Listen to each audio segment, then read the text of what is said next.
Hello students, मैं दीपक Chandra classes YouTube channel पर आपका स्वागत है। आज मैं यूनिट डिजिट का भाग 3 लेकर आपके सामने प्रस्तुत हूँ। इसमें मैं उन सभी सवालों पर मैं चर्चा करूँगा, सॉल्यूशन करूँगा जो आपके एग्ज़ाम में पूछे जाते रहे हैं या पूछे जाने की संभावना है। आप इस वीडियो के अंत तक बने रहें, यही मेरी आपसे उम्मीद है। मैंने 0 से लेकर 9 तक के केस में यूनिट डिजिट कैसे निकाला जाता है, मैंने ये बातें आपको वीडियो 1, वीडियो 2 में मैंने आपको बता दिया। लेकिन उस रूल के बाद भी कुछ ऐसे सवाल आएंगे जिसको बनाने में आपको थोड़ी कठिनाई होगी। वैसे कठिन सवालों को आप कैसे सॉल्व करें, मात्र 5 सेकंड में आप अभी वीडियो में आप देख लेंगे। अब जैसे मान लीजिए कि मैं आपको एक सवाल दे दूं कि 4 to the power 1 plus 9 to the power 2 plus 4 to the power 3 plus 9 to the power 4 plus 4 to the power 5 plus 9 to the power 6 plus इसी तरह से यदि जारी रहे और फिर आपका 4 to the power 49 और प्लस 9 to the power यदि 50 हो और आपसे यदि पूछे कि इसका यूनिट डिजिट क्या होगा, तो आपको सवाल को बनाने में आपको वक्त लग सकता है। लेकिन जब भी सवाल बड़ा हो तो सवाल में कोई ना कोई क्लू होता है, बस हमें उस क्लू को पहचानना है।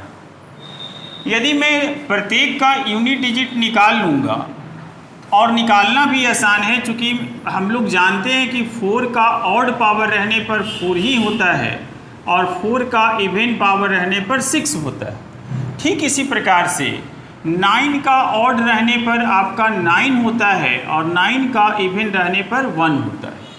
लेकिन यदि ये सारे रूल्स अप्लाई करेंगे इन पूरे सीरीज पर, तो आपको 50 बार रूल अप्लाई करना पड़ेगा और फिर 50 बार आपको जोड़ना पड़ेगा। तो it is too difficult, so don't do this questions like that. ठीक है ना? तो how can we solve this questions very fast? आइए मैं आपको सिखाता हूँ। देखिए, यदि मैं यहाँ पर इसका यूनिट डिजिट निकालूँ तो ये आपका 4 है और इसका 1 आएगा। ठीक है, फिर मैं यहाँ पर यूनिट डिजिट मैं निकालूँ तो इसका फिर आपका 4 आएगा और इसका 1 आएगा। फिर आपका यहाँ पर 4 to the power odd number है तो आपका 4 आएगा और ये इवन नंबर है तो आपका 1 है। इसी प्रकार का सीरीज आपका बनते रहेगा। ठीक है, और ऐसा सीरीज आपका कितनी बार बनेगा आपको केवल ये पहचानना है। तो आप देख रहे हैं कि प्लस प्लस बीच में रहेगा और फिर यहाँ 1 और यहाँ पर आपका यहाँ 4 और यहाँ पर आपका 1, ऐसा सीरीज आपका बनकर तैयार। अब आप देखिए कि आप इस 2 नंबर को आप एक साथ कर लीजिए। ये 2 नंबर को आप एक साथ कर लीजिए तो आप ये पाएंगे कि एक ग्रुप में ये दोनों नंबर को जब मैं जोड़ता हूँ तो 5 आ जाता है। ठीक है, तो ये आपका 5 आ जाए। इसी प्रकार से अगले ग्रुप का भी सम 5 ही आएगा, अगले ग्रुप का भी सम 5 ही आएगा। अब सवाल है कि ऐसा कितनी बार ग्रुप बनेगा?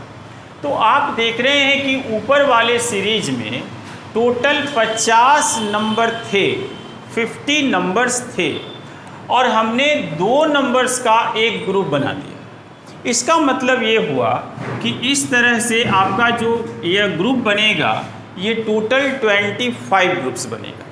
चूँकि 2 को हमने 1 मान लिया है और हमारे पास टर्म है टोटल 50, तो आपका जो ग्रुप बनेगा वो उसका हाफ बनेगा। मतलब आपका 25 टाइम्स आपका इसी तरह से आते रहेगा। अब आप एक बात बताइए कि यदि हम इसका यूनिट डिजिट निकालना चाहें तो क्या 5 को 25 बार जोड़ना पड़ेगा? नहीं, चूँकि मैंने कहा था कि यदि मल्टीप्लिकेशन का मतलब होता है कि एक ही नंबर यदि जितनी बार आए उतना से यदि मल्टीप्लाई कर दीजिएगा तो वो आपका एडिशन आ जाएगा। जैसे यदि आपको 3 को यदि आपको 4 टाइम्स जोड़ना है तो आपको जोड़ने की आवश्यकता नहीं है, 3 को आप 4 से मल्टीप्लाई कर दीजिएगा तो आपका सम आ जाएगा। आप मेरी बात समझ रहे हैं? ठीक है। तो इसी तरह से 5 जो आपका आएगा वो कितनी टाइम्स आएगा? 25 टाइम्स। तो आपका 5 को हम लोग 25 से मल्टीप्लाई कर देंगे और ये आपका 125 और ये आपका आंसर आ गया 5। आपने देखा कि कितनी आसानी से यह सवाल आपका सॉल्व हो गया और आपको पता भी नहीं चला। ठीक है, मैं एक और एग्जाम्पल लेता हूँ और मैं आपको थोड़ा सा इससे डिफरेंट है और मैं आपको समझाने की कोशिश करता हूँ कि यदि ऐसा सवाल पूछा तो हम लोग इसे कैसे सॉल्व करेंगे। जैसे मान लीजिए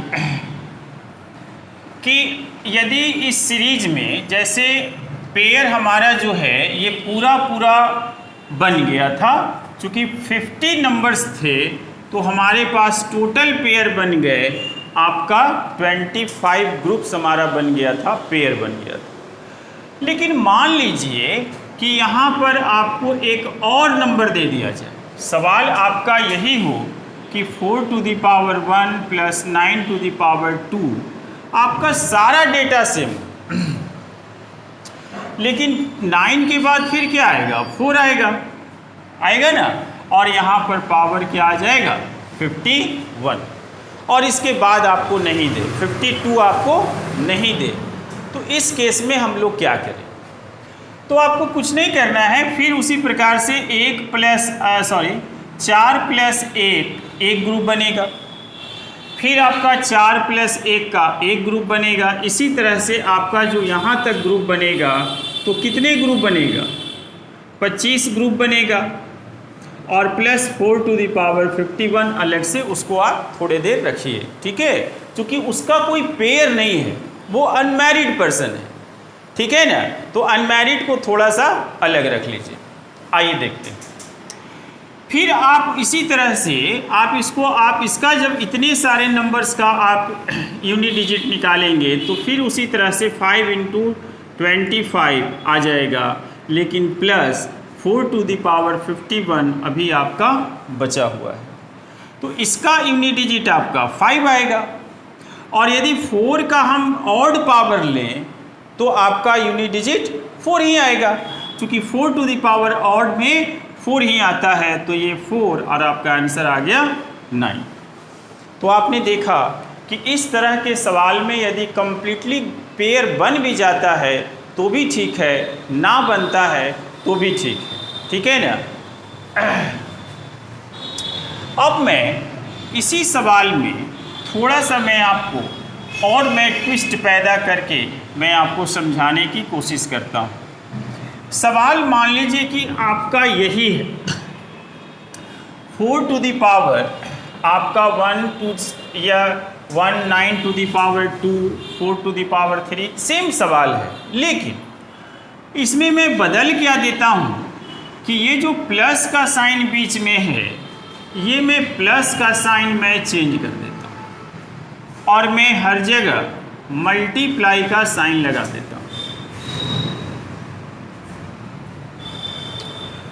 तो ऐसे हालात में अब आपको यूनिट डिजिट निकालने के लिए क्या करना है? ठीक है, आइए देखते हैं। तो फिर हम लोग उसी कंसेप्ट को फॉलो करेंगे कि इसका यूनिट डिजिट आपका 4 होगा और इसका यूनिट डिजिट 1 होगा। एक पेयर बन गया, एक ग्रुप बना। ठीक उसी प्रकार से आपका फिर यहाँ पर इसका आपका 4 होगा, इसका 1 होगा। फिर उसी प्रकार से इसका 4 होगा, इसका 1 होगा। इसी प्रकार से आपका जो है इसका 4 होगा और इसका 1 होगा। ये आपका ऐसा सीरीज चलेगा। ठीक है। और ऐसा ग्रुप जो है ये टोटल कितने बार बनेगा? 25 टाइम्स बनेगा। ये हम लोगों ने अभी सीख लिया है। इसका मतलब कि 4 इंटू 4 इंटू 4 इंटू ये आपका 25 टाइम्स चलेगा। ठीक है। अब सवाल ये है कि इसका यूनिट डिजिट यदि मुझे निकालना है तो क्या 4 को 25 बार 25 टाइम्स मल्टीप्लाई करना पड़ेगा ना? तो फिर 5 सेकेंड वाली बात कैसे साबित होगी? ठीक है ना। यदि आप मल्टीप्लाई करेंगे तो मैं जो आपको कहता हूं कि 5 सेकेंड में सवाल को सॉल्व करें तो फिर यह बात गलत हो जाए। ठीक है। आइए मैं कंसेप्ट के थ्रू मैं आपको समझाने की कोशिश करता हूं। जैसे मान लीजिए कि 3 इंटू 3 इंटू 3 लिखा हो तो ये कितनी बार है? 3 बार। तो क्या मैं इसको 3 टू द पावर 3 लिख सकता हूँ? यस, क्योंकि दोनों का वैल्यू सेम आएगा। यदि मान लीजिए कि 4 इंटू 4 इंटू 4 लिखा हुआ है तो ऐसे आप गुना करेंगे तो 16 और 16 4 जा 64, मतलब हम इसे 4 टू द पावर 3 लिख सकते हैं। यदि आपका 2 इंटू 2 इंटू 2 इंटू 2 इंटू 2 लिखा हुआ है, 2 कितने टाइम्स? 5 टाइम्स, तो इसे हम लिख सकते हैं 2 का पावर 5। इससे उसके वैल्यू पर कोई फर्क नहीं पड़ेगा। ठीक है। अब मैं इसी कंसेप्ट का सहारा लेकर मैं इसे समझाने की कोशिश करता हूँ। अब आप देखिए, आप 4 को 25 बार मल्टीप्लाई करने की आवश्यकता नहीं है। यदि 4 कोई नंबर जितनी बार मल्टीप्लाई हो उतना उस पर पावर हो जाता है, सिंप्लीफाई करेंगे तो इसके बाद हम इसको लिख सकते हैं 4 टू द पावर 25। और 4 टू द पावर 25 का यूनिट डिजिट हमें निकालना बहुत आसानी से मेरे प्यारे बच्चों आता है। क्या आता है कि 4 टू द पावर यदि ऑड नंबर होगा तो उसका यूनिट डिजिट 1 होगा, अर्थात इस पूरे सवाल का आंसर भी 1 होगा। ठीक है। इसी प्रकार से मैं इस नया वीडियो मैं आपको फिर दूंगा और उसमें नए प्रकार के सवालों का मैं समावेश करूंगा जो आपके एग्ज़ाम में आते हैं, आने की संभावना है। बस आप वीडियो देखें और वीडियो देखकर अपने सबसे निकटतम दोस्त को आप शेयर कर दें ताकि मेरी मेहनत सफल हो जाए। Thank you.